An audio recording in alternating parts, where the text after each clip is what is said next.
bienvenidos en un nuevo video para el canal. Vamos a aprender a hacer hot dogs. Me comí uno, no sé qué, y me comí Mentira me con 3. Paso número 1, nuestras herramientas, como le llamen, tío. Nuestro cuchillo. No usen cuchillo en casa, recomendación para el niño. No yo soy un niño, así.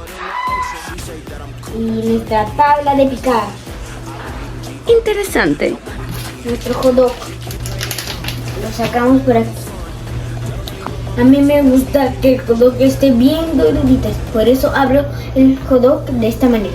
No hagan esto en casa, solo yo, porque con supervisión de un adulto se da cuenta que no sabe cortar. La decepción, la traición, amigo.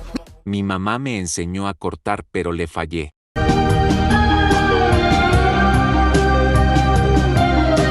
Pero igual me ama y yo a ella. Esto, chicos, la acabo de hacer, aunque me salió un poco mal.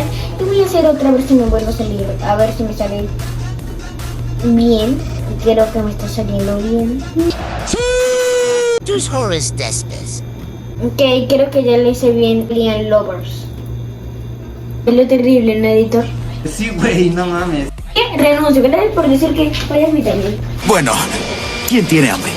Me volvieron a contratar, no sé por qué, porque odio mi también. Déjame un momentito. Listo, ya bueno, chicos, Ya era hora. necesitamos el aceite o como le digan en su país. Luego, le echamos el aceite, apretamos este botón. No.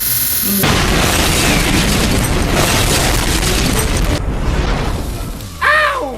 Listo, vamos a poner un aquí. No queda claramente. Mira. Y lo ponemos acá. Unos momentos después. Ay, chicos, me estaba olvidando de hacer. Terminamos con los hot dogcitos. Ya, un total de producción. ¿Qué fue, mano? Síganme, Lian Lovers. Síganme para más recetas. Y gracias por todo su apoyo. Suscríbete y dale like. Comenta para más recetas. Para más juegos divertidos. Dale like si quieres que hagamos por 3. Chao.